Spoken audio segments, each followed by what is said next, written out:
Assalamualaikum warahmatullahi wabarakatuh. Shalom, Om Swastiastu, Namo Buddhaya, salam kebajikan. Selamat siang teman-teman semuanya. Kami dari kelompok Pink ingin menjelaskan pembagian kekuasaan menurut Harold de Lasswell dan Robert McIver. Nama saya Claudia Herlina. Saya Alif Aulia. Saya Naprati Yuwono. Saya Nisa Mudi Trianjani. Saya Asep Zaibur Rahmat. Saya Chandra Jakabuana. Saya Hilal Fala. Saya Alrida Nurdianti. Saya Iban Hazalah. Kekuasaan menurut Robert McIver adalah kemampuan untuk mengendalikan tingkah laku orang lain, baik secara langsung dengan jalan memberi perintah, ataupun secara tidak langsung dengan cara menggunakan semua alat dan cara yang tersedia. Kekuasaan biasanya berbentuk hubungan, ada yang memerintah dan ada yang diperintah. Kekuasaan menurut Harold de Lasswell, kekuasaan adalah suatu hubungan di antara seseorang ataupun sekelompok orang yang bisa menentukan tindakan seseorang atau juga kelompok yang lainnya ke suatu arah tujuan dari pihak yang pertama. Nah, secara umum itu konsep kekuasaan terbagi menjadi jenis-jenis dan unsur-unsur kekuasaan. Nah, jenis-jenis kekuasaan itu pada umumnya dapat dibagi menjadi beberapa jenis, yaitu antara lain kekuasaan eksekutif, kekuasaan legislatif, dan kekuasaan yudikatif. Kekuasaan eksekutif yaitu yang dikenal dengan kekuasaan pemerintahan, di mana mereka secara teknis menjalankan roda pemerintahan. Kekuasaan legislatif yaitu sesuatu yang berwenang membuat dan mengesahkan perundang-undangan sekaligus menjalankan roda pemerintahan. Yang terakhir itu ada kekuasaan yudikatif, yaitu sesuatu kekuasaan penyelesaian hukum yang didukung oleh kekuasaan kepolisian demi menjalankan law enforcement atau pelaksanaan hukum. Nah, berikut ini ada unsur-unsur kekuasaan. Unsur-unsur kekuasaan itu terdapat 3 komponen, yaitu antara lain kepemimpinan. Pemimpin itu sebagai pemilik atau pengendali kekuasaan. Yang kedua itu ada pengikut. Dan yang ketiga itu ada situasi. Nah, terdapat bagan yang menggambarkan tentang hubungan antara pemimpin, pengikut, dan situasi. Dari gambar tersebut bisa dijelaskan bahwa pemimpin itu sebagai pemilik kekuasaan. Nah, itu bisa mempengaruhi pengikutnya, bahkan menciptakan pengikut, menggiring pengikut, menjadi provokator pengikut, sehingga kepengikutan si pengikut akan membabi buta, tidak rasional lagi. Nah, berikut ini pengikut juga bisa sebaliknya mempengaruhi pemimpin, bisa memberikan bisikan kepada pemimpin, bisa menyuruh untuk mempertahankan kekuasaan, dan bahkan bisa menjatuhkan kekuasaannya. Terus, pemimpin juga bisa menciptakan suatu situasi, merekayasa situasi. Akan tetapi perlu diketahui bahwa dari situasi itu juga maka sang pemimpin bisa mujur, bisa untung, dan karena situasi itu pula sang pemimpin pada akhirnya akan jatuh dan menghabiskan riwayat kekuasaannya sendiri. Ciri-ciri kekuasaan. Menurut Harold de Lasswell, authority adalah kekuasaan formal.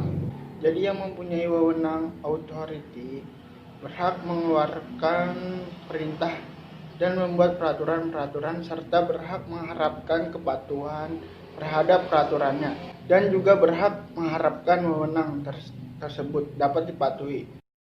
Robert McIver mempunyai tipe-tipe kekuasaan pemerintah berupa 1.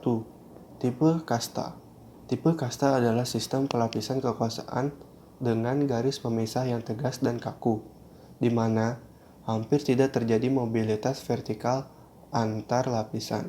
2. Tipe oligarki. Tipe oligarki adalah sistem pelapisan kekuasaan yang masih mempunyai garis pemisah yang tegas, tetapi dasar pembedaan kelas sosial ditentukan oleh kebudayaan masyarakat, terutama kesempatan untuk memperoleh kekuasaan-kekuasaan tertentu. 3. Tipe demokratis. Tipe demokratis adalah tipe kekuasaan yang menunjukkan kenyataan akan adanya garis pemisah antara lapisan yang bersifat fleksibel. Sumber kekuasaan terbagi menjadi 5. Yang pertama, ada kekuasaan balas jasa atau reward power. Nah, kekuasaan ini merupakan kekuasaan yang menggunakan balas jasa atau reward untuk mempengaruhi seseorang agar melakukan sesuatu sesuai dengan keinginannya. Nah, kekuasaan ini berupa gaji, upah, bonus, promosi, serta penempatan tugas di tempat yang lebih menarik. Nah, yang kedua, ada kekuasaan paksaan atau coercive power. Nah, kekuasaan ini bertolak belakang dengan kekuasaan balas jasa, karena kekuasaan ini menggunakan ancaman serta hukuman untuk mempengaruhi seseorang agar melakukan sesuatu sesuai dengan keinginannya. Nah, jika tidak dilakukan sesuai dengan instruksinya, maka seseorang itu akan mendapatkan surat peringatan, penurunan gaji, sampai dengan PHK. Yang ketiga, ada kekuasaan rujukan atau represent power. Nah, kekuasaan ini merupakan kekuasaan yang diperoleh atas dasar kekaguman, keteladanan, karisma, dan kepribadian dari seorang pemimpin.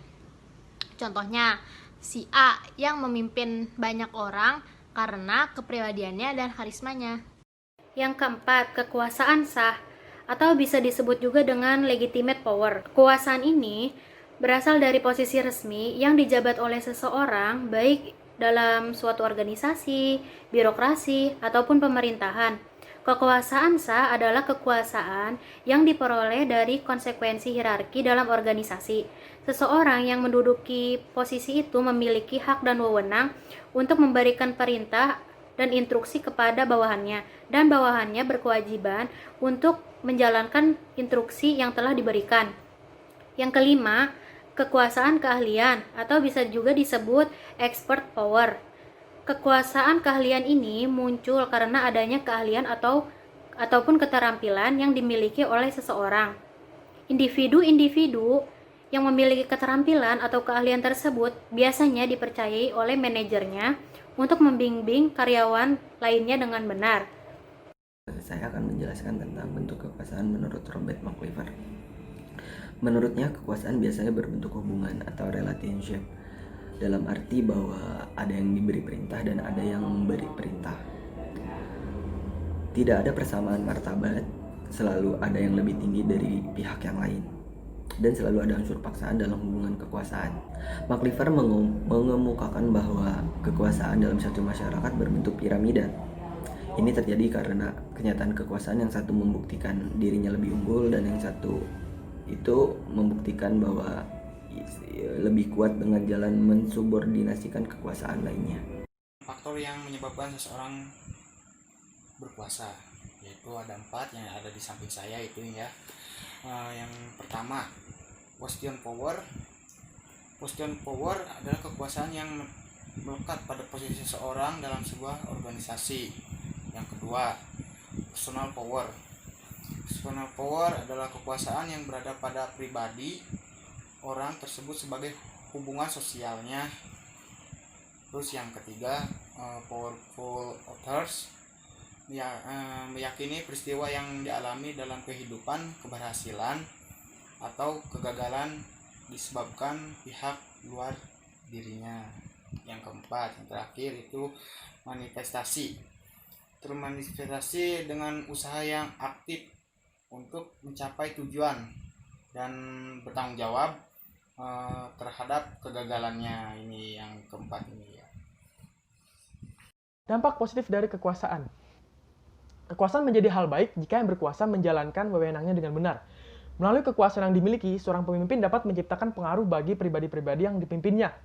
Pengaruh itu membuatnya dapat merealisasikan hal-hal ideal yang dilakukan sebagai seorang pemimpin, sehingga terlaksananya tujuan untuk kepentingan bersama. Nah, dampak negatif dari kekuasaan. Misalnya, ketika seorang sudah tenggelam ke dalam kekuasaannya, maka ia akan berusaha agar tetap berkuasa. Biasanya orang yang telah berambisi dengan kekuasaan akan menghalalkan segala cara untuk kepentingan dirinya sendiri atau kelompoknya, dengan cara menjatuhkan orang lain atau kelompok lain yang menghalanginya. Ia tidak akan fokus terhadap kinerjanya sebagai penguasa, tetapi ia hanya fokus akan kedudukannya. Ketika pemimpin yang hanya memikirkan kekuasaannya, maka rakyat tidak akan dipedulikan lagi, dan akibatnya rakyat tidak mendapatkan haknya. Oke, itu adalah presentasi kami hari ini.